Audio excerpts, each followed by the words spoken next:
కథ కాదు జీవితం.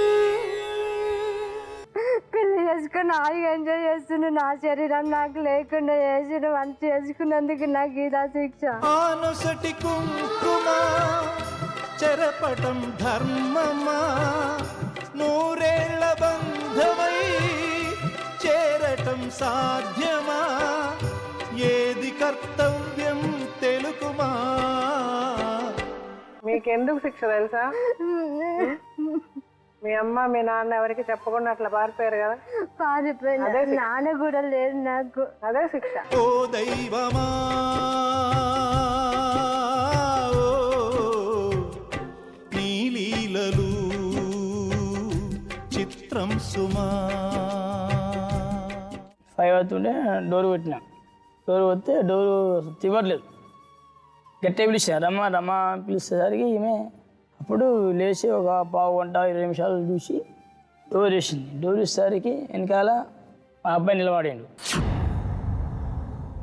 లేదు మేము ఫోన్ మాట్లాడిన 5 రోజుల తర్వాత కనిపించింది నాకు అబ్బాయి అని. ఎక్కడ కనిపించారు? ఇంట్లో కనిపించిండు. మీరు అది నిజమా?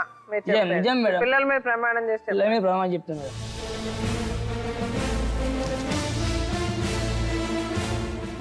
ఇది కథ కాదు జీవితం. అబద్ధాలు ఆడ అబద్ధం లేదు, అబద్ధం న్యాయం కావాలని నేను వచ్చిన, న్యాయం ఆమె వచ్చింది. పిల్లలు వాళ్ళ దగ్గర ఏది నిజమో ఏది కరెక్ట్ అని చెప్తున్నా మేడం. పిల్లలు ఉన్నప్పుడు వాడు ఎప్పుడు వచ్చిండు? నువ్వు సరిగా ఇంట్లోనే ఉండవా? ఏ టూర్ లో అస్సలు ఉండాలి మేడం. నేను అమ్మా. అప్పుడు పిల్లలు ఎక్కడ ఉన్నారు? మీరు తలుపు కొట్టినప్పుడు ఆవిడ పిల్లలు ఇంట్లోనే కదా ఆ ఉన్నారు. ఇంట్లో పడుకున్నారు మేడం. మీరు వాళ్ళిద్దరు తలుపుకున్నప్పుడు లేవలేదా మేడం వాళ్ళు? మరి మీరు నేను తలుపు రోజు కొట్టినప్పుడు నేను వచ్చేది కూడా పొద్దున మార్నింగ్ పూట వస్తాను. నైట్ అక్కడ నైట్ బస్ ఎక్కితే మార్నింగ్ కూడా 4-5కి దింపేస్తాయి హైదరాబాద్లో. నేను ఆడవాడ ఇంటికి వచ్చేస్తాను. చాలాసార్లు వచ్చింది మేడం అట్లా. కాల్చుకున్నప్పుడు అయితే పిల్లలు పడుకున్నారు చూడలేదంటారు. కాల్చుకున్నప్పుడు రూమ్ కొట్టినప్పుడు డోర్ కొట్టినప్పుడు పడుకున్నారనలేదు. లేదు మేడం, పడుకున్నారు అంటారు, పిల్లలు లేరంటారు. ఏంది మేడం పడుకున్న ఇది? పిల్లలు ఆమె చాలా కాల్చుకున్నప్పుడు తప్పు వీళ్ళే మేడం, సాక్షి చాలా తప్పు మాట్లాడుతున్నారు. మాట్లాడివ్వండి. నిజం మేడం, పండుకున్నారు, నేనే లేపిన. అబద్ధాలే చెప్తాడు. ఇంకోటి మేడం, ఈ నిన్న ఆవిడ లేపిందమ్మా. బాట పండిపోతాను చెప్పమ్మా. మా ఆడబిడ్డకి కొంచెం ఉండండి. చెప్పింది. ఇంటికి వచ్చినాక మనం ఎట్లా లేపుతామా మేడం? కింద అనుకుంటే ఎట్లా లేపుతారు? అందుకుంటే మాకు కూడా బాత్రూమ్ పోయే ముందు ఆమె పోయింది మా మమ్మీ. ఆ తర్వాత వచ్చేసింది మా డాడీ పోయింది వెంకల వచ్చాక కిరోసిన్ పోసుకుని ఇట్లా అంటి పెట్టుకుంది. మళ్ళీ ఎవరు ముందు ఎక్కడ పోయారు? ముందు మా మమ్మీ పోయింది బాత్రూమ్ కి. నెక్స్ట్ వచ్చినాక మా డాడీ పోయిండు. మా డాడీ బాత్రూమ్ ఉన్నాడు. వచ్చా మా డాడీ మళ్ళీ మంట పెట్టుకుని మా డాడీ పిలుస్తూనే ఉన్నాడు, వస్తూనే ఉన్నాడు.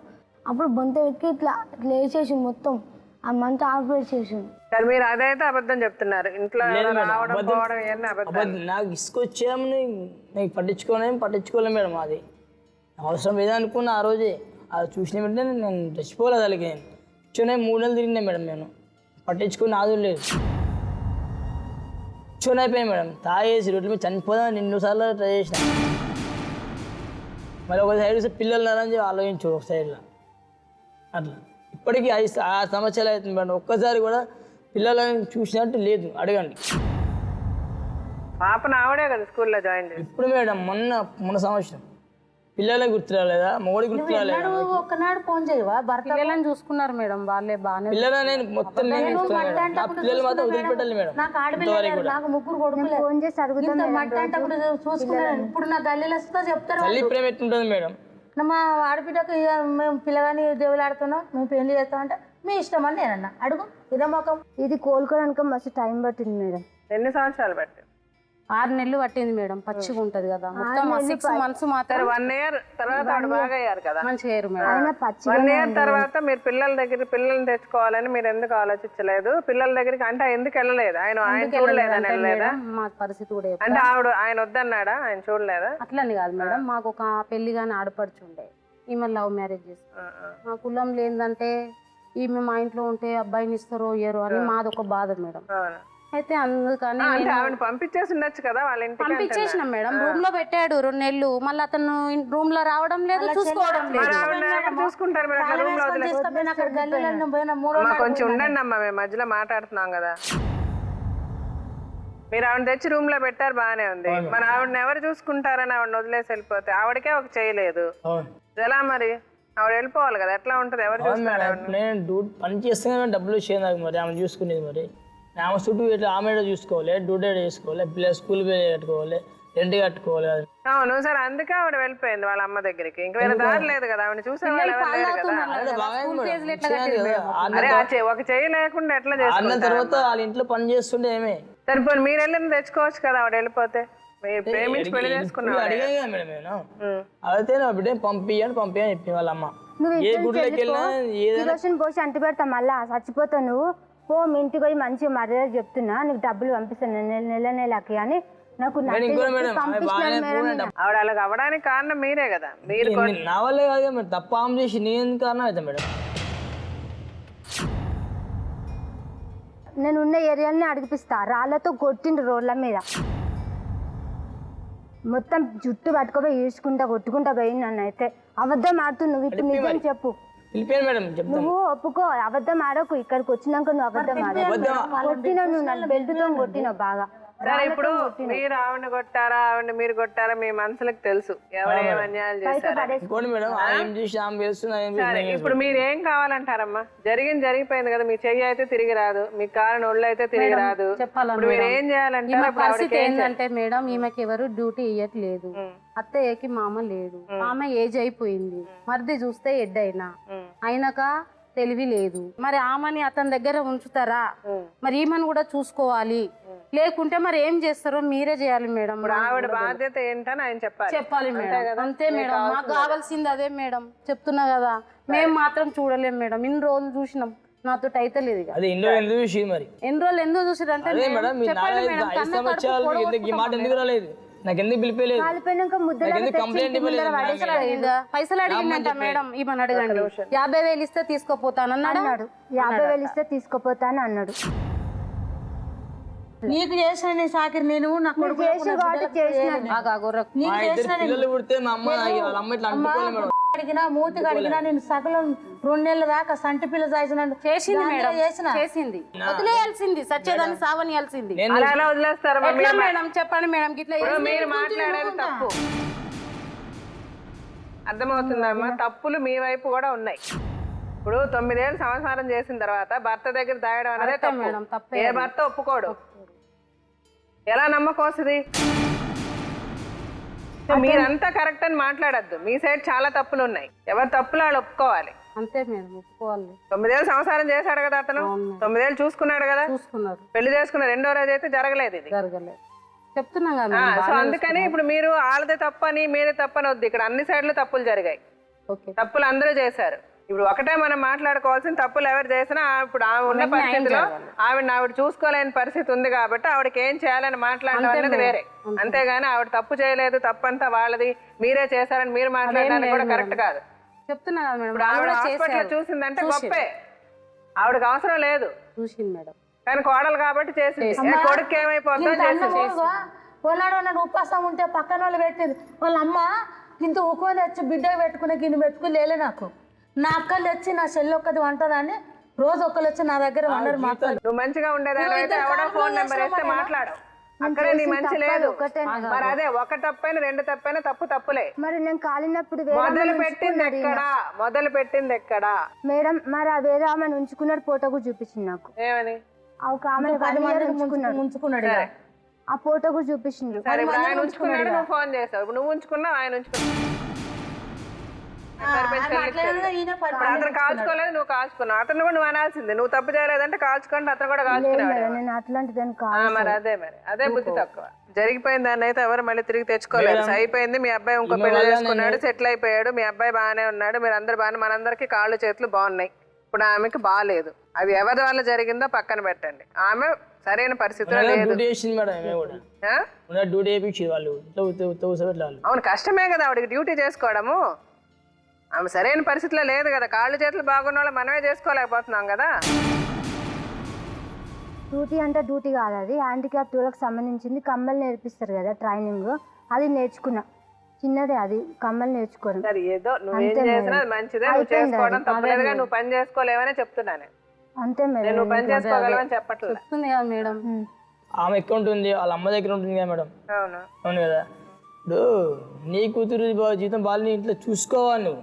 రాత్రి 9 గంటల 10 గంటల టైంలో నువ్వు వేరే వాళ్ళతో పంపించే ఇట్లా ఉంది వాళ్ళు. ఆ ఉన్న పరిస్థితుల్లో ఎవరితో ఏం పంపిస్తుందా, ఏం మాట్లాడుతున్నావు, అసలు బుద్ధి ఉందా? ఆమె వెళ్ళి ఎవరితో వెళ్ళి ఏం చేస్తుందని పంపిస్తారని మాట్లాడుతున్నావు, బుద్ధుని మాట్లాడుతున్నావు నువ్వు. చూసింది ఎందుకు వెళ్ళిందో మీ బుర్రలే సరిలేవే. నీకు ఇంత అనుమానం ఇలాంటి పరిస్థితుల్లో వినండి, నువ్వు ఇలాంటి పరిస్థితుల్లో ఆవిడని అనుమానిస్తున్నాడువి. నువ్వు ఆమె చెప్పినట్టు ఆవిడని హింసించి ఆవిడ కొట్టుంటావు. 7 అడుగుల జీవితమా ఇది దేవుడి శాసనమా, ఏడ్పించే నాగతమా ఓదార్చని జీవితమా. మీరు అనుమానంతో ఆవిడని ఎంత హింసించి ఉంటారని మేము అర్థం చేసుకోగలం. అది మీ మనసుకి తెలుసు. అదేం లేదు సరే అలాగే చెప్తారు. ఇప్పుడు మీరు మేడం బోర్వెల్ చూసినప్పుడు పొద్దున్న 6కి వెళ్ళిపోతే రాత్రి 6కి వచ్చాం, 6, 7కి వచ్చాం. అంత కష్టపడి కూడా కన్నా రానివ్వండి సార్. ఆమెని మీకు అనుమానం అనేది ఎలా ఉంటుందంటే మీ మనసులో, ఇప్పుడు మీరు ఇలాంటి పరిస్థితుల్లో కూడా ఆవిడ ఎవరితోనే వెళ్ళింది కారులో చూసానని మీరు మాట్లాడుతున్నారే, అక్కడే మీ క్యారెక్టర్ అర్థమైపోతుంది మనుషులకి. చెప్పలే మేడం, తిరుగుతుంది బయట అని చెప్తున్నా మేడం. నేను తిరగకుండా ఇంట్లోనే కూర్చుంటారా? పని చేసుకోవద్దు, వెళ్ళి ఏదో ఆమెకు చేతనైంది చేసుకోవాలి కదా. మీరు హ్యాపీగా మీ కాళ్ళు చేతులు బాగున్నాయి, మీరు పెళ్లి చేసుకున్నారు, మళ్ళీ ఇంకో పిల్లోని అన్నారు, మీ జీవితం బాగానే ఉంది. అవును మేడం, చేయకపోతే చేసుకోవాలి అయితే.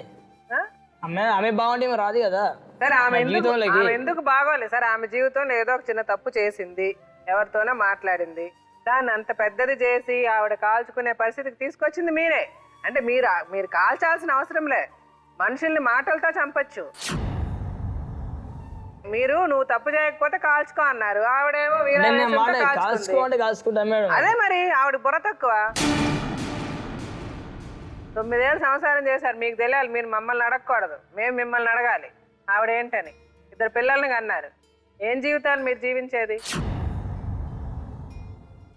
9 ఏళ్ళు అర్థం చేసుకుంది కాబట్టి నేను అంత ఒప్పుతో ఉన్నా మేడం. నేను 9 ఏళ్ళు ఒక దెబ్బ కొట్టలేదు, అడగండి. ఆమె అన్ని విధాలా చూసుకున్నా, ఏదైనా లోడ్ చేసిందామని. సరే ఇప్పుడు ఏం చెయ్యాలి అన్నది ఆవిడకి ఏం కావాలన్నా చెప్పింది. మీ మనసుకు మీకు తెలిసి ఏం జరిగింది అన్నది. నేను ఇక్కడ ఈ ప్రోగ్రామ్కి డాక్టర్ గారు, లాయర్ గారు కూడా వస్తారు, వాళ్ళిద్దరిని ఒకసారి పిలుస్తాను. మీరు అసలు ఆవిడ అలా ఉండగా ఆవిడకి డివోర్స్ ఇవ్వకుండా అసలు ఇంకో పెళ్లి మీరు ఎలా చేసుకున్నారో నాకు అర్థం కావట్లేదు. ఆవిడ ఎలా ఉన్నా అడిగితే సరిపోద్దా? అడిగాను, స్టోర్ చేసుకొని చెప్పింది. ఆమె కూడా వాళ్ళ వదిన కూడా చెప్పింది, ఏమో మా అమ్మాయి వేరే సంబంధం చూస్తాం చేస్తామని చెప్పేసింది. అదేనండి, అలాగైతే అయిపోతాయా? ఇప్పుడు అలాగంటే అలా చేసేసుకుంటారు. ఆమె చేసుకుందామని నాకు తెలియదు కదా మరి. 2002 సంవత్సరాల కింద 3 సంవత్సరాల కింద నాకు చెప్పింది ఆమె. అంటే మీ ఎదురుగానే ఉంటుంది ఆవిడ ఏం చేసుకుందా? ఆవిడకి తెలియదా? ఎదురుగా లేదు, నేను మల్లికార్జునలో ఉండేవాడిని, ఆమె పుష్పాలు ఉంటుంది. సరే ఒకే ఊర్లో కదా, వేరే గ్రహంలో అయితే లేరు కదా, ఒకే భూమి మీదే కదా ఉన్నావు, ఒకే ఊర్లోనే కదా ఉన్నావు. పోవడం బంద్ చేసాను మేడం నేను వాళ్ళ భయానికి. పెళ్లి చేస్తాను కాదు కానీ అనాథ ఆశ్రయంలో చేర్పిద్దామని మేమే అనుకున్నాం. ఎందుకంటే పరిస్థితులు బాగాలేకుండా మేడం, మాకు కూడా ఇంట్లో యాక్సిడెంట్ అయింది, మా ఆయనకి మా పిల్లలకి. అప్పుడు డ్యూటీకి పోలేదు, ఇంట్లో పరిస్థితి బాగాలేదు.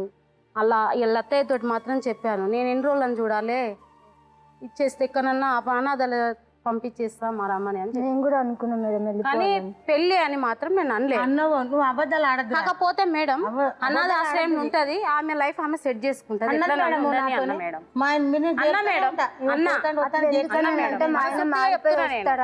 ఎందుకంటే నాకు ఈమెమంటదంటే, చూడు వదిన, నా భర్త పెళ్లి చేసుకొని పిల్లల్ని అంటే మీరేమో నన్ను సూటిపోటు మాటలు పెడతా ఉంటే నేను ఎట్లుండాలి అంటే, వెళ్ళిపోరమ్మా అన్నా మేడం. నేను కూడా వెళ్ళిపో అన్నా.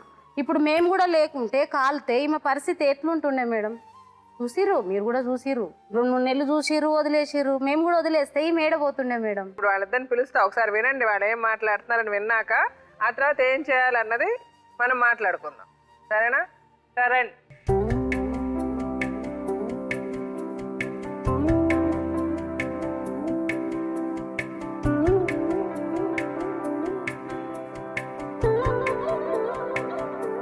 రమాదేవి సీతాదేవి లాగా అగ్ని పరీక్ష చేసుకున్న, ఎంత టార్చర్ అనుభవించినా అమ్మా, ఇక్కడ కొన్ని చెప్పుకునేటటువంటి ముఖ్యమైనటువంటి అంశాలు ఉన్నాయి. చూసేటటువంటి వాళ్ళు నువ్వు ఉన్నటువంటి దుస్థితిలో ఎవరికైనా కన్నీళ్ళు వస్తూ ఉంటాయి, కాదనట్లేదు. కానీ ఏంటంటే ఈ పరిస్థితికి రావటానికి నీకు నువ్వే కారణం అమ్మా. ఎందుకంటే నువ్వు ఆ క్షణంలో నువ్వు కాలిపోతున్నాను అనేటటువంటి భావంలో నువ్వు ఏం చేసావు అంటే కనుక నువ్వు ఒక పాయింట్ ప్రూవ్ చేసుకోవాలి. నా భర్త నన్ను ఇలా నిలదీస్తున్నాడు కాబట్టి నన్ను నేను ప్రూవ్ చేసుకోవాలి, దాని వెనకట్ల ఏం సంఘటనలు జరిగినాయి, దాని సాక్షులు ఎవరు అన్నది మనం పక్కన పెడితే కనుక ఆ క్షణంలో మాత్రం నీ భర్త ముందు నువ్వు ప్రూవ్ చేసుకోవాలన్నటువంటి ఒక్క ఆలోచనే నీకు ఉంది, కానీ నీ పిల్లలకి నువ్వు ఎటువంటి న్యాయం చేస్తున్నావు అన్నటువంటి ఆ ఆలోచన నీకు అక్కడ రాకపోవటం అన్నది చాలా చాలా దురదృష్టకరం. అంటే నువ్వు కాలిపోయావు, ఇలా కాల్చుకున్నావు అనేటటువంటి బాధ మాలో ఉన్నా కూడా అప్పటికీ కూడా నువ్వు చాలా సెల్ఫిష్గానే స్వార్థపరులాగే ఆలోచించేవని మనం చెప్పుకోవటం అనేది ఇక్కడ జరుగుతూ ఉంటుంది. అయితే ఏంటంటే ఇక్కడ ముఖ్యమైనటువంటి అంశం మేడం, స్త్రీలలో చాలామంది ఇలా కాల్చుకునేటటువంటి తత్వం ఎప్పుడైనా ఇలా జరిగితే కనుక అన్ని సూసైడ్స్లో పోల్చుకుంటే కనుక కాల్చుకోవటం అన్నది అతి భయంకరమైనటువంటిది. ఎందుకంటే ఒక చిన్న అగ్గిపుల్ల మన చేతి మీద పడితేనే మనం అబ్బా కాలిందని అనుకుంటాం. అలా కాల్చుకోవటం అంటే కనుక ఆ టైంలో నీవు ఉన్నటువంటి మానసిక పరిస్థితి ఎంత భయంకరంగా ఉంది అన్నది మన అందరికీ అర్థమవుతుంది. అయితే ఇక్కడ ప్రధానమైనటువంటి అంశం ఏంటంటే నువ్వు క్షణికావేశంలో చేసావా, కోపంతో చేసావా, లేకపోతే ఒక పాయింట్ ప్రూవ్ చేసుకోవటం చేసావా, లేకపోతే ఎవరన్నా నిన్ను ప్రేరేపించారా అనేటటువంటి మాటను పక్కన పెడితే ఇప్పుడు నువ్వు ఉన్నటువంటి పరిస్థితి గురించి మనం మాట్లాడుకుంటే అయ్యో పాపో అని చెప్పి సానుభూతి చూపెట్టేటటువంటి వాళ్ళే తప్ప నువ్వు చేసినటువంటి పని వల్ల నీకు ఆవగింజంత లాభం కూడా ఇప్పుడు లేదు. ఎవరైతే ప్రధానంగా సానుభూతి చూపెట్టాలో అదే నీ భర్త, నీ పిల్లలు, వాళ్ళ దగ్గర నుంచి మనకి ఇక్కడ ఎక్కడ సానుభూతి కనిపించట్లేదు. ఇది చాలా పెద్ద పారాడాక్స్ అనమాట, అంటే రివర్స్ అనమాట ఇది కంప్లీట్గా. వాళ్ళది ఎవరైనా తల్లికి దెబ్బ తగిలినా కూడా, తల్లికి ఒక చిన్న గాయమైన, ఒక ఆరోగ్యం బాగాలేకపోయినా ముందు సానుభూతి చూపెట్టేది ఎవరు? భర్త, పిల్లలు.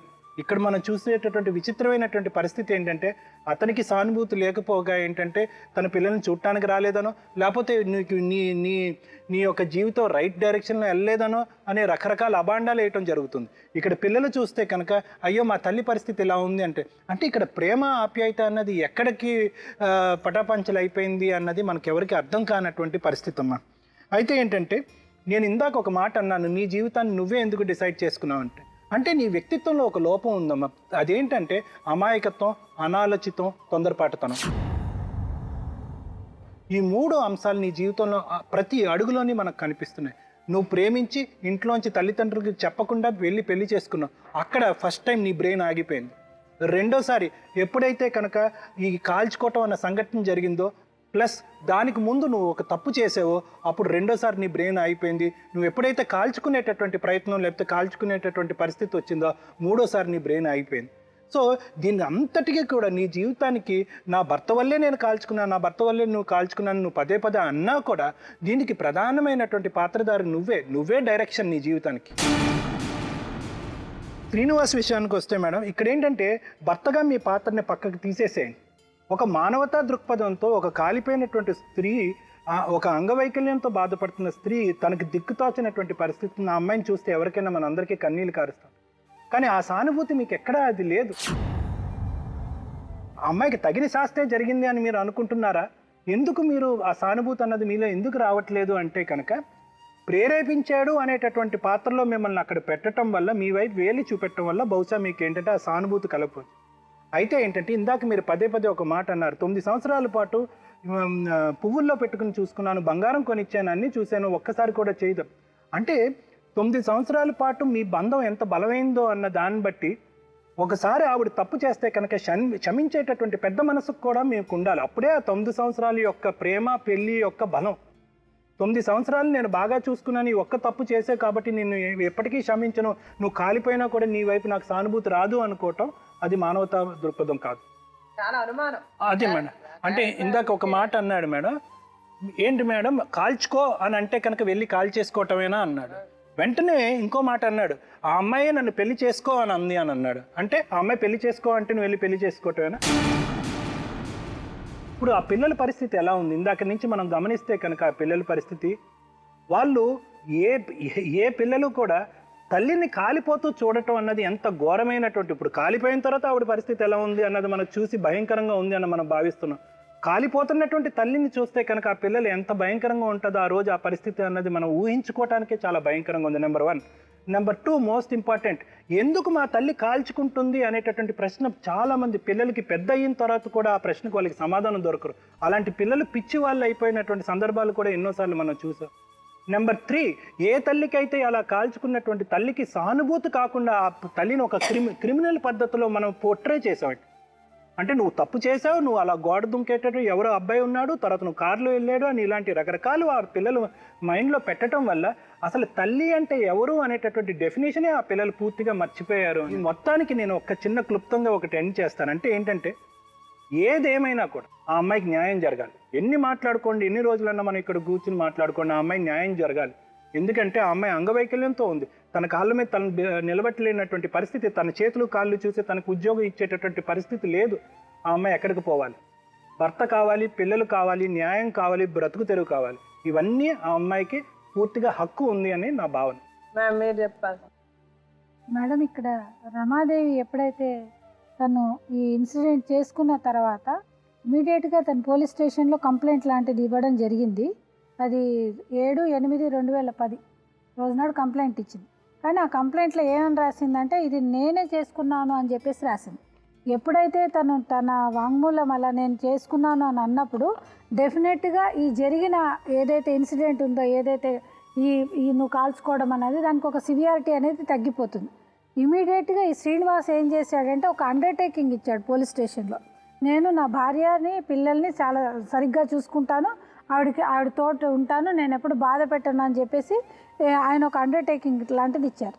ఎప్పుడైతే ఈ బర్నింగ్ కేసెస్లో, ఎప్పుడైతే ఆడవాళ్ళు ఉమెన్ బర్నింగ్ కేసెస్లో ఇలా కట్నం కోసం అని చెప్పేసి మీరు రాసినా కూడా, మా అత్తగారు మామగారు వాళ్ళు వేధించారు అందుకని రాసినా కూడా, ఎప్పుడైతే ఆయన అండర్టేకింగ్ రాశాడో వీళ్ళిద్దరు ఉంటున్నారు అన్నప్పుడు అప్పుడు ఏం చేస్తారంటే వాళ్ళు ఇచ్చిన కంప్లైంట్ మీద వాళ్ళు కేసు అనేది బుక్ చేయరు.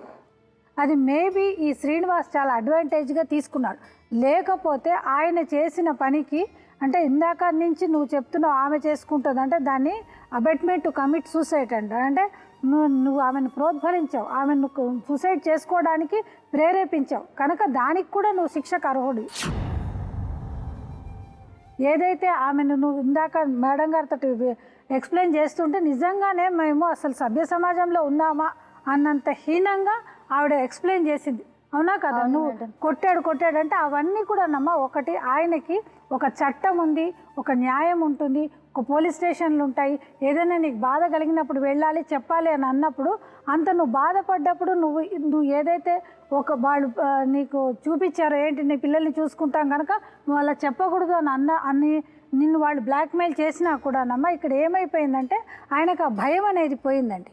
ఎందుకు ఒకవేళ 3 నెలలు నువ్వు వెళ్ళిపోయి దాక్కున్నా ఏం చేసినా కూడా నీకు చట్టము, కేసులు అవన్నీ కూడా నీకు భయం అనేది పోవడం మూలాన నువ్వు బిహేవియర్ కంటిన్యూ చేస్తున్నాడు. ఏదైతే పోలీస్ స్టేషన్లో ఆయన అండర్టేకింగ్ ఇచ్చాడో దాన్ని ఆయన అవలంబించట్లేదు. ఆ తర్వాత అయినా కూడా మీరు పోలీస్ స్టేషన్కి వెళ్ళి పలానా ఇలా అయ్యింది కనుక ఈ అండర్టేకింగ్ ఇచ్చాడు కానీ ఇప్పుడు నన్ను చూసుకోవట్లేదు అని చెప్పి మీరు వెళ్ళలేదు. మరి ఆ కారణాలు ఏంటో కూడా తెలియదు. అంటే నీకు ఆ అవకాశం ఎలా చేజారిపోయింది అంటే అప్పుడు కనుక నువ్వు ఏదైనా నువ్వు ఆయన మీద అంటే కేసు పెట్టాలి, ఆయనను బాధ పెట్టాలని కాదమ్మా. నేను చెప్పేది ఏంటంటే నువ్వు బాధపడ్డావు, నువ్వు శారీరకంగా బాధపడ్డావు, నిన్ను బాధ పెట్టే హక్కు ఆయనకు లేదు కనుక అట్లీస్ట్ ఆయన కొట్టకూడదు, నీవు బాధపడే దానికి నేను పోషించే బాధ్యత ఉంది అని అప్పటి నుంచే ఆయనకు తెలిసేటట్టు చేసే అవకాశాలు ఉండే. అవన్నీ కూడా నువ్వు పోగొట్టుకున్నావు. ఎప్పుడైతే ఆయన ఈ వ్యవస్థలో భార్య ఉంది, ఆల్రెడీ పోలీస్ స్టేషన్లో కంప్లైంట్ ఉంది, ఇంకా బతికే ఉంది, ఇలా కాల్చుకున్న భార్య ఉన్నా కూడా మళ్ళీ ఇంకో తల్లిదండ్రులు వచ్చి అమ్మాయినిచ్చి పెళ్లి చేసేసారు. అందుకు ఈ 498లు కాకుండా, అబెట్మెంట్ కమిట్ సూసైడ్లు కాకుండా మీ మీద బైగమి అనే కేసు కూడా మీద పడదు. మరి ఇలాంటప్పుడు ఆమెకి ఏం హక్కు లేదు, ఆమె చేసుకోమంది, నేను చేసుకున్నాను అనేదానికి లేదు. ఇంకొకటమ్మా, నువ్వు ఏదైతే నేను కాల్ చేసుకున్నానో అదన్నావో, ఒకటి నీకు తెలియకుండా చేసుకున్నావు, ఏం చేసుకున్నా కూడా నీ అంత నువ్వు చచ్చిపోవడం అనేది కూడా నేరం. అంటే ఆ కేసు కూడా నీ మీద పడే అవకాశం ఉంది. అది కూడా ఇక్కడ జరగలేదు మేడం. ఎందుకంటే మరి ఇది ఇంత లైటర్గా, ఇంత సీరియస్గా నీకు బర్నింగ్ ఇలాంటివన్నీ జరిగినప్పుడు ఇవన్నీ సెక్షన్స్ని కూడా మీరు అన్నీ కూడా ఒకవైపు నెట్టేస్తూ మేము ఇలా ఉన్నాము, ఆయన అలా బతుకుతున్నాడు, నా పిల్లలు అక్కడ ఉన్నారు అని అనుకోవడానికి కేవలం కారణం ఏంటంటే ఒక చట్టం అనేది ఉంది, దాన్ని మనం అవలంబించాలి అని అన్నప్పుడే నీకు కరెక్ట్గా న్యాయం అనేది జరుగుతుంది. ఇంకా నువ్వు ఇచ్చిన కంప్లైంట్కి ఇప్పుడు దీనికి ప్రాణం అనేది పోయిందమ్మా. నువ్వు అన్నీ కూడా అవకాశాలు పోగొట్టేసుకున్నావు నీ చేతులారా. మేడం ఇప్పుడు హ్యాండిక్యాప్ట్ అండి, కానీ నాకు బస్ పాస్ కూడా రావట్లేదు. వస్తుందమ్మా, వస్తుంది, డెఫినెట్గా వస్తుంది. నీ పరిస్థితికి డెఫినెట్ 4 ఏళ్ళు ఉన్నాయి నాకు. ఇప్పుడు 6 years వదిలేసారంట కదా ఆవిడ. ఇప్పుడు వెళ్ళి ఎవరు వెళ్ళి ఏం అడుగుతుంది? బట్ అలాగని ఆవిడ వెళ్ళి ఏం అడగలేదని లేదు, ఆవిడ అన్నీ అడగచ్చు. ఆవిడ అడగాలంటే మొత్తం సపోర్ట్ మేము చేస్తాం. పోలీసులు, కేసులు, కోర్టులు కాదు ఇక్కడ కావాల్సింది. ఇక్కడ మనం ఓన్లీ ఆలోచించుకోవాల్సింది మానవత్వంతో. ఇక్కడ మనం కలిసి ఇప్పుడు మాట్లాడుకున్నది కూడా ఆ ఉద్దేశంతోనే. మీకు కూడా మనసులో అది ఉంది కాబట్టి మీరు వచ్చారు. లేకపోతే ఆవిడ నమ్మకం ఉంది కాబట్టి, ఏదో మానవత్వం ఉంది మనుషుల్లో, నాకు న్యాయం జరుగుద్దని నమ్మకం ఉంది కాబట్టి ఆవిడ వచ్చింది. మీరు రావాల్సిన అవసరం లేదు కదా, మీకు మనసులో ఆ ఫీలింగ్ లేకపోతే మీరు రావాల్సిన అవసరం లేదు.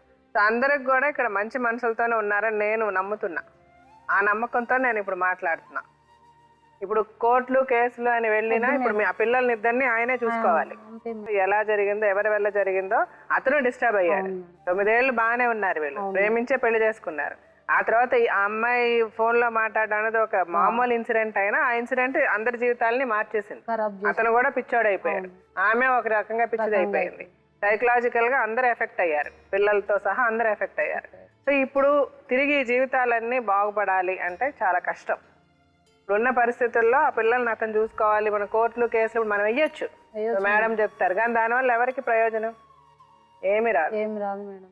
ఎలా బ్రతకాలి, ఎలా బ్రతకాలన్నది ఆలోచించాలి అంతే. సో ఇప్పుడు ఆ పిల్లలిద్దరిని సరే ఎలాగో చూసుకుంటున్నారు మీరు, మీకు మళ్ళీ దానికి తోడు ఇంకొక భార్య, మళ్ళీ ఇంకొక పిల్లోడు. ఈ బర్డెన్స్ అన్నిటితో పాటు మీ బాధ్యత ఆమె కూడా.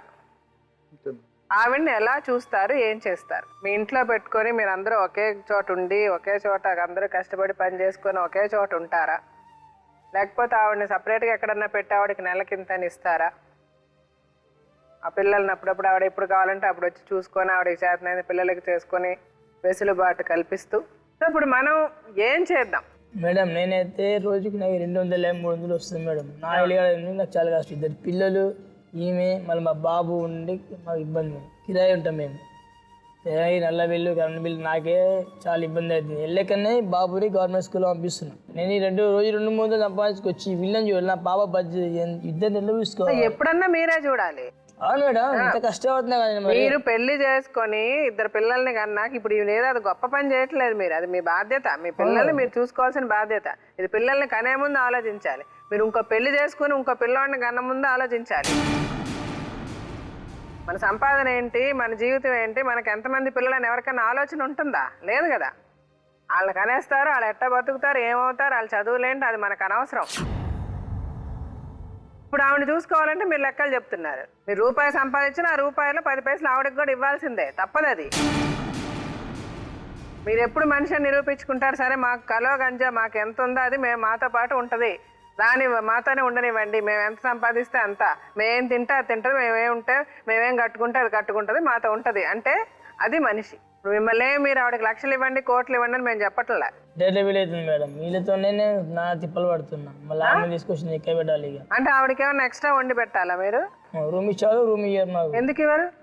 మేము ఉండే సింగిల్ రూమ్ లో ఉంటాం మేము. ఇప్పుడు అవును, డబుల్ రూమ్ కావాలి, నెలకు 5,000 పోయే కదా నేను. ఎందుకు డబుల్ రూమ్ కావాలి మేడం? మరి మీ అందరితో పాటు ఉంటుంది ఆవిడ? నా దగ్గర ఏముంది మేడం, చేయండి, మీరే చెప్పండి. మేమంటే చెప్పాలయ్యా? అవును మేడం, నా దగ్గర ఏమైనా ఉంటే మేడం చెప్పేది ఏమన్నా. మరి అయితే వీళ్ళందరి దగ్గర వీళ్ళందరికీ ఏముందని పరిస్థితి అని చెప్పాను. ఏముందని నువ్వు ఇంకో పెళ్లి చేసుకున్నావు, ఏముందని ఇంకో పిల్లని కన్నావు, ఏ ధైర్యంతో కన్నావు? అలా చేతులు దులిపేసుకోవడానికి పద్ధతి కాదు. మనిషిగా ఉండు. ఇప్పుడు నేను చాలా మర్యాద ఇచ్చి మాట్లాడుతున్నా. మనిషి పుట్టకెత్తాక మనిషిలా ఉండాలి, ఒక పూట తిన్నా తినకపోయినా. లేకపోతే మనకి జంతువులకి తేడా ఏంటి చెప్పండి? నేను చాలా మంచిగా అడుగుతున్నా, న్యాయంగా ధర్మంగా నువ్వే ఆలోచించి చెప్పు. నువ్వు ఆ పొజిషన్లో ఉంటే మీ పరిస్థితి ఎట్లా ఉంటుంది? ఒక్క క్షణం ఆవిడ పరిస్థితిలో నువ్వు ఆలోచించుకొని, కళ్ళు మూసుకొని ఆలోచించుకొని చూడు నీ మనసు ఏం చెప్తుంది. మీరు ఎట్లా చేసుకుంటారు అమ్మ, నాకు అర్థం కాదు. చెప్పలేడు మీరు ఇప్పుడు దాకా. సరిపోయి ఇప్పుడు అన్ని తెలుసు కదమ్మా. ఇప్పుడు మీకు తెలిసిన తర్వాత మీ ఆయనకి ఆవిడ అట్లా వదిలేయడం కరెక్ట్ కాదు, ఆవిడకి ఏమైనా చేయాలని ఏ రోజన్నా మీరు అన్నారా? లేదు మేడం, వాళ్ళ మధ్యలో ఏం జరిగిందో నాకు తెలియదు కదా. అరే అడిగితే చెప్పరా అమ్మా? సంసారం చేస్తున్నారు, ఒక పిల్లోని కన్నా అడిగితే చెప్పడా? మీ ఆయన చెప్తానంటే నా ఫస్ట్ విషయం నీకు తెలియదని చెప్తాను మేడం. ఇప్పుడు కూడా సరే, ఇప్పుడు కూడా నేను బయట అడిగిన జరిగేటట్టు చెప్పాలంటే నా ముందు విషయం నీకు తెలియదమ్మా అని చెప్పేస్తాడు. నాకు పెళ్లి అయిందని ముందు చెప్పలేడు, పిల్లలు ఉందని చెప్పలేడు, మా అత్త మామలు కూడా చెప్పలేరు. నాకు కూడా లవ్ మ్యారేజ్ మేడం, నాకు కూడా చెప్పకుండా చేసుకున్నా. ఫస్ట్ సంబంధం వచ్చింది, ఫస్ట్ 2వ సంబంధం వచ్చింది నాకు. వచ్చినప్పుడు కూడా నాకు రెండో సంబంధం అయితే వద్దు. రెండో సంబంధాలు అయితే నేను కూడా బయట గొడవలైంది కొంచెం తెలుస్తుంది కదా మేడం. రెండో సంబంధం అయితే నాకు పడది. నాకు ఫస్ట్ సంబంధం కావాలనుకున్నాను. మా ఇంట్లో కూడా చెప్పిన. అయితే ఫస్ట్ సంబంధం రాలే నాకు. ఫస్ట్ సంబంధం రాలే తర్వాత రెండో సంబంధమే వచ్చింది. ఇద్దరు ముగ్గురు వచ్చి రెండో సంబంధాలు వస్తుంది. అయితే ఇక మా ఆయన నీకు సంబంధం వచ్చింది కదా ఏమైంది అన్నాడు. ముందు మాకు పరిచయం మాట్లాడుతుంది ఎట్లా. అయితే లేదు రెండో సంబంధాలు వస్తున్నాయి నాకు అని నేను చెప్పిన. అయితే సరే ఇట్లా మొత్తం మాట్లాడు. ట్రైన్లో సమోసాలు అమ్ముతాడు. నేను ట్రైన్లో కూరగాయలు అమ్మ నీకు వస్తాను. మాది మేడ్చేలి పక్కన తూప్రాన్. అక్కడ నుంచి మేము ఈడ అమ్ముకోవాలి. మీకు తెలియదు ఇవిడికి పెళ్లి అయింది పిల్లలు ఉన్నది ఏం తెలియదు. అప్పటి నుంచి ఏమనుకోవచ్చు, పిల్లలకి 10 మంది చూస్తారు. నేను కూడా రోజు చూస్తూనే ఉంటాను. మీకైతే 10 మంది చూస్తారు. పిల్లలు ఎట్లా చేసుకొని నలుముంచగా కూర్చుంది అని నన్ను కూడా తిట్టుకుంటారు. నేను కూడా చెప్తే వాళ్ళకి కూడా తెలుస్తుంది కదా. అయితే నేను కూడా అమ్ముతుంటే అట్లా పరిచయం అయ్యి మాట్లాడుకున్నాక ఇక నీకు సంబంధం వస్తుండే కదా ఏమైందంటే ఏం లేదు, సంబంధం లేదు, ఏం లేదు. రెండో సంబంధాలు వస్తుంది. నాకైతే ఫస్ట్ సంబంధం. రెండో సంబంధాలకి మళ్ళీ గొడవ కొట్లాట ఇస్తుంది. మళ్ళీ అది ఇది అయితే నాకైతే ఆ ఫిట్టింగ్ అయితే వద్దు అని గమ్మున ఉన్నా. నేను వచ్చేసిన మా ఇంటికాడ నుంచి మేడ్చేలు వచ్చి అట్లనే వచ్చేసిన. పెళ్లి చేసుకుంటా, నేను నిన్నే చేసుకుంటా, వేరే నేను చేసుకుని నాకు రెండో సంబంధాలు వచ్చినాయి. మళ్ళీ రేపు సంబంధం వాళ్ళు మాట్లాడడానికి వచ్చే నెలని పెళ్లి పెడతామని చెప్తుర్రు అన్న. అయితే సరే రా మరి పెళ్లి చేసుకుంటా అన్నాడు. అయితే అట్లా మా పెళ్లి అయిపోయింది. ఫస్ట్ అబ్బాయి అమ్మాయి ఉన్నాక ఎవరు అంటే అట్లా మా బావ వాళ్ళ కొడుకు, మా పెద్దనైనా మా అన్న 15 చచ్చిపోయారు. ఆ బాబు ఉంటాడు, ఆయన పేరు పండు. వాళ్ళ అన్న చెల్లి అని చెప్పారు. అయితే నాకంతా అడగలేక నాకేం అవసరమా, నా భయంలో నేను ఉంటా కదా.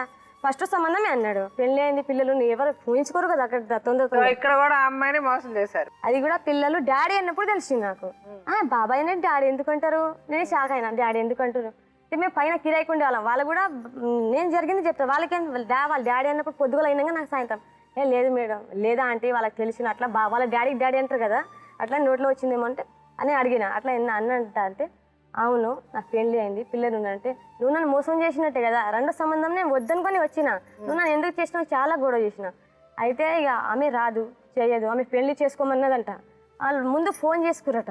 నాకైతే తెలియదు జరిగిన విషయం. అప్పుడు చెప్పిండు నాకు కూర్చుండబెట్టి, నువ్వు వేరే ఊరికి నమ్మి నీ దాకా వచ్చినాక నువ్వు అట్లా నన్ను ఎందుకు మోసం చేసినావు అంటే, ఇప్పుడు నేను మోసం అయిపోయినాక కడుపులతో ఉన్నాక అటుపోలేను ఇటు సావలేను.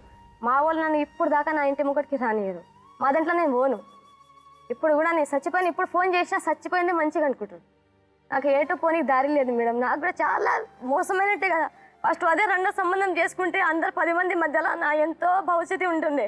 10 మందిలో ధైర్యంగా తిరుగుతుంటే ఇప్పుడేమో ఇట్లా తీసుకొని ఇక్కడ వచ్చి కూర్చున్నా. గుడిసెలో ఉన్న అడుగులో ఎలక్ట్రిక్ టీవీ చూస్తుండే కదా మేడం. నా భవిష్యత్తు ఏమవుతుంది? న్యాయంగా నిజం చెప్పి చేసుకుంటే నువ్వు మగాడివి. ఇప్పుడు మీరు ఏ మొహం పట్టుకొని మీరు రైట్ ఆమె తప్పని మాట్లాడతారు? ఎప్పుడైనా న్యాయంగా ధర్మంగా ఉండాలి. ఏది చేసిన అమ్మా నాన్న ఏదో చూసి చేస్తారంటే ఎందుకు చేస్తారు? మనం వాళ్ళని కాదని వచ్చేస్తున్నాం. ఇప్పుడు వచ్చిన తర్వాత ఇప్పుడు వాళ్ళు చేసేదైనా తప్పు జరిగినా రేపు వాళ్ళు ఉంటారు మనకి సహాయం చేయడానికి. వాళ్ళు కాదని వచ్చినప్పుడు ఎవరు ఉండరు, ఎవరు ఉండరు, నీడ ఉండదు, ఏముండదు. మరి బాధలు నిల్చున్నట్టు అయింది నా పరిస్థితి. ఇప్పుడు రోడ్ మీద బస్సు లేదు, బండి లేదు, ఇదేనికి వాళ్ళు అన్నట్టు అయింది నా పరిస్థితి మేడం. అదే తల్లిదండ్రులు ఉంటే సరే, వాళ్ళు తప్పే చేసినా కూడా రేపు అన్యాయం అయినా వాళ్ళు పక్కన వచ్చి నిలబడతారు కదా. పెద్దోళ్ళు వాళ్ళ మాట అయింది. అదే రెండో సంబంధం చేసుకుంటే నాకేం ఇప్పుడు తిండి దొరకకపోవా అనిపిస్తుంది. సరే అమ్మా, ఇప్పుడు మీరు అన్ని విన్నారు, మీకు జీవితం బాగా అర్థమైంది, నాకు చాలా సంతోషం. మీరు ఒకటి ఇప్పుడు ఆమెను అట్లా వదిలేయడం కరెక్ట్ కాదు కదా. ఆమెకి ఏం చేయాలని ఏదో ఒకటి మనం చేయాలి కదా. ఏం చేయగలం? అది కూడా ఆడదే, నేను కూడా ఆడదే కదా. నాకున్న ఆరాటం ఆమె కూడా ఉంటుంది. ఆమె పెద్ద పిల్ల, నాకు చిన్న పిల్లగాడు. నాకన్నా ఎక్కువ ఆమె కడుపులో పెంచింది, ఎత్తుకుంది, తిరిగింది, పాలిచ్చింది. ఆమె కూడా ఆమె సేవలు చేసింది కదా. ఏ తల్లికైనా సరిత మేడం, ఏ ఆడదానికైనా ఆరాటం ఉంటది. తల్లి పిల్లలు ఉన్నప్పుడు ఎప్పుడు మనం విడదీయలేము. విడదీసినా గానీ వాళ్ళకి కొంచెం ప్రేమ ఉంటది.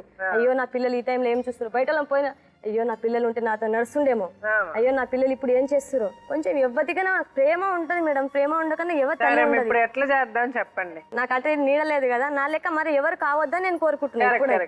కరెక్టే, చాలా కరెక్ట్. నిజంగా మిమ్మల్ని చూసి చాలా మంది చాలా నేర్చుకోవాలి. నేను మోసమైనట్టు ఎవ్వరు కావద్దు అని నేను మాట్లాడుతున్నా. అసలు అయితే ఇంట్లో వచ్చి ఇక్కడ అందరినీ చూపించింది నా ముఖం లేదు. చాలా మంచి మాట చెప్పారు. మిమ్మల్ని చూసి చాలా మంది చాలా నేర్చుకోవాలి, నేర్చుకుంటారని నేను కూడా కోరుకుంటున్నా. ఇప్పుడు మీరందరూ మీకు తెలుసో తెలియకో మంచో చెడుకో మీరందరూ ఇన్వాల్వ్ అయిపోయారు ఈ ప్రాబ్లంలో. సో ఆ రమా గారికి మనం ఏం చేద్దాం చెప్పండి. చెప్పాలి మేడం. అరే అర్థమవుతలేదు, చాలా చేసినారు కదా మీరు, ఇంత చేసినారు మీరు, నేనేం చెప్పాలి నన్ను అడిగితే? నువ్వు కష్టం చేస్తున్నావు, కష్టం చేస్తున్న దానికి ఎంతో అంత ఇచ్చి నీ మనసులో ఉంటే వదిలించుకోవాలంటే ఎంతో అంత ఇచ్చి వదిలించుకోవచ్చు, ఏది పెట్టుకుంటా అంటే పెట్టుకోవచ్చు, అంతే. ఏముంటది. రోజు నేను చూస్తున్నా మేడం, ఎంతో అంత చాలా వదిలించుకోవాలంటే వదిలించుకుంటారు కదా, ఎంతో అంత ఇచ్చి. అంతే ఇచ్చా. అట్లా కూడా ఉంటుంది. నేను ఏం చేయాలి మేడం అంటే మేడం ఏం చేయలేదు, మన చేతిలో ఉంది అది. అంతే. మన రాతలో జరిగింది మన చేతిలో ఉంటుంది. మన కష్టమో నష్టం పడాలి, వదిలించుకోవాలి. నా పిల్లల్ని చూసుకోవాలంటే అట్లా చాలా తెలియదు. కష్టమో ఏం నష్టం. చదువుకున్నారు సరిత మేడం? నేను 6th చదువుకున్నా మేడం. చదువుకోలే కానీ తెలివి ఎక్కువ ఉంది కానీ చదువులేదు. చదవలేదు. అది ఉన్న వాళ్ళకి ఇది లేదు, ఇది ఉన్న వాళ్ళకి అది లేదు. కరెక్ట్. చదువుకొని ఉంటే బాగుండేది, కనీసం మీరు మీ కుటుంబాన్ని కాపాడేవాళ్ళు. వేరే పెట్టి చూసేంత సంబంధం లేదు మేడం. లేదు. ఓకే. అట్లా అని నా ఇంట్లో అని పెట్టుకునే సంబంధం కూడా లేదు మేడం. ఇద్దరిని ఒక చోట పెట్టలేరు. మీరు చెప్పండి అమ్మా, ఏం చేద్దాం, ఏం చేయాలి, ఏం అడగాలనుకుంటున్నారా? నెలకి ఇంత ఇస్తామ్మా నువ్వు బతుకు అని అంటే ఆమె బతుకుతుంది మేడం. ఎట్లనో మేము బతుకునున్న రోజులు కొంచెం పెట్టుకుంటాం, అయినో ఇంత ఇస్తే దానిలో కలిపి ఆ పిల్లకు ఏడనో పెట్టుకుంటాం మేము. అట్లనన్నా పెట్టమానండి, లేకుంటే అతని దగ్గర క్షేమంగా ఉండాలి. ఎంతో అమౌంట్ ఇస్తావు, నెలకి ఇచ్చే సమాధానం లేదు. ఎందుకంటే ఒక నెల ఎక్కువైనా మళ్ళీ మీ దగ్గరికి వస్తుంది. ఇప్పుడు ఒకటమ్మా, వాళ్ళు ఉండే ఒకే రూమ్ లో ఆవిడ ఉండడం అన్నది ఆవిడకి కష్టం, వాళ్ళకి కష్టం. అంటే అది చాలా పెద్ద నరకం ఆవిడకి. ఒకేసారి ఇవ్వడానికి ఏముంది వాళ్ళ దగ్గర? మీరు ఒకేసారి ఏమన్నా ఇవ్వడానికి ఏమన్నా ఉందా వాళ్ళకి? ఒకేసారి సెటిల్మెంట్ చేయడానికి ఏమన్నా మీ స్థలం ఏదన్నా అమ్మి అట్లా ఏం లేదంట మేడం. ఏం లేదు. ఎందుకంటే ఒక 3 నెలల ముందు కొంచెం ఇస్తాం, ఒక 2 నెలలు, 5 నెలల లోపు ఇచ్చేస్తాం. ఒకటేసారి అంటే కూడా మాకు 5 నెలల లోపల ఎంత ఇస్తారు? ఇక మీరు డిసైడ్ చేసి చెప్పినాక మాతో ఒకేసారి ఇచ్చేస్తానంటారా? ఒకేసారి అయితే కాదు మేడం. అది కాదబ్బా, 5 నెలల్లో ఒకేసారి అంటే ఇంత డబ్బులు ఒకేసారా? లైఫ్ లాంగ్ నెల ఇస్తారా? నెల అంటే మాకు అలా మీరు చేయలేరు. ఒకేసారి ఇంత డబ్బులు అనుకొని అది ఒక 6 నెలల్లో కొంచెం 6-7 నెలల లోపు ఇచ్చేస్తాం. ఎందుకంటే ఇక పని చేసే పరిస్థితిని బట్టి మీరు ఆలోచించి మీరు చెప్పిన దాంట్లో అంత కాదు మేడం అతను ఇంత అవుతుంది అని మేము చెప్పిన దానికి మీరు కూడా ఆలోచిస్తారు కదా మేడం. ఇప్పుడు ఒకేసారి వాళ్ళు ఎంతో కొంత ఇస్తారంటమ్మా. ఎంత అడిగితే మీరు వాళ్ళు ఎంత అడగాలనుకుంటున్నారు? అడిగితే ఆమెకి ఏదన్నా ఒక కొట్టో ఏదన్నా పెట్టి ఇవ్వడానికి, తను బతకడానికి. ఇప్పుడు ఏమన్నా ఇప్పుడు హ్యాండిక్యాప్ కాబట్టి ఆమెకి ఏమన్నా STD బూత్లు అట్లాంటివి ఇస్తారు కదా, దానికి మన సైడ్ నుంచి ఏం చేయాలో మా సైడ్ నుంచి కూడా మేము చేస్తాం ఎంతో కొంత. మీరు చెప్పండి అమ్మా, ఎంత ఇవ్వగలరు చెప్పండి. సరిత తెలుగుగా మాట్లాడుతున్నారు, మీరు కరెక్ట్ గా చెప్పండి. ఎందుకంటే మేడం కొంచెం టెన్షన్ ఎక్కువ ఉందో, మరి ఏం మాట్లాడాలనుకుంటో తెలియదు. మాట్లాడి చెప్పండి, మీరు ఎంత ఇస్తారు చెప్పండి.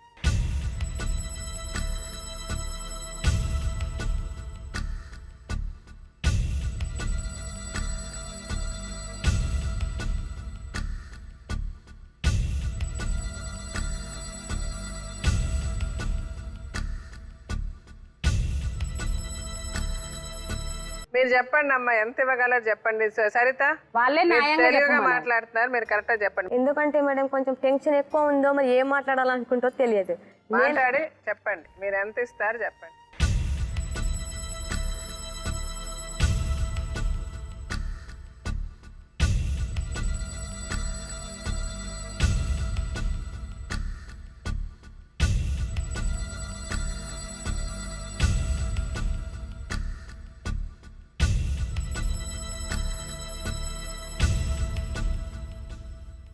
ఆరు నెలల లోపు 30,000 ఇస్తామని అనుకుంటున్నాం మేడం. 6 నెలల్లో 30,000 ఇస్తారు.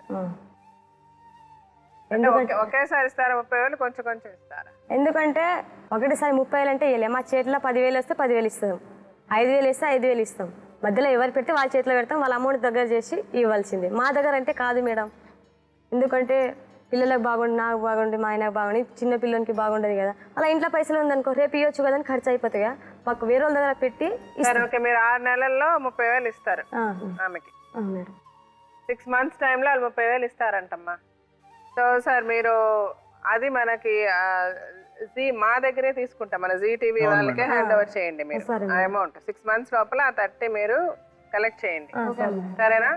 ఈ 30,000కి ఇప్పుడు మీరు నాకు ఏదన్నా ఇప్పుడు తనకి మనమే చూద్దామమ్మా, మీరు ఆలోచించండి. ఆమె ఏమన్నా ఒక STD బూతో లేకపోతే ఒక కూరగాయల షాపు ఏది, ఇప్పుడు అంటే తనకి హ్యాండిక్యాప్డ్ కూడా ఉంది కాబట్టి గవర్నమెంట్ సైడ్ నుంచి కూడా కొంచెం హెల్ప్ వస్తుంది. అది ఎట్లాగన్నది ప్రొసీడ్ అయ్యి, సో దాంట్లో ఏమన్నా ఇంకా డబ్బులు తక్కువ పడతాయి, ఇంకో 10,000, 20,000, 30,000 తక్కువ పడుతున్నాయంటే అది నేను చేస్తాను. చాలా మంది ఈ ప్రోగ్రామ్ చూస్తున్న వాళ్ళు, జీ తెలుగు ప్రోగ్రామ్ చూస్తున్న చాలా మంది ఇలా కష్టాల్లో ఉన్న వాళ్ళకి సహాయం చేయడానికి ముందుకు వస్తున్నారు. వాళ్ళని అడుగుతాం, ఓకే. ఆల్రెడీ నాతో కూడా ఒకళ్ళిద్దరు చెప్పున్నారు, వాళ్ళతో కూడా నేను మాట్లాడి ఆ ఎక్సెస్ సహాయం అన్నది ఏం కావాలో అది ఆ అమ్మాయికి చేసి ఆమెకు ఒక లైవ్లీహుడ్, ఆమె నెలకింత సంపాదించుకునేలాగా చేద్దాం. సరేనా? సో వీళ్ళని 6 నెలల్లో వీళ్ళ దగ్గర నుంచి 30,000 మీరు ఇవ్వాలి.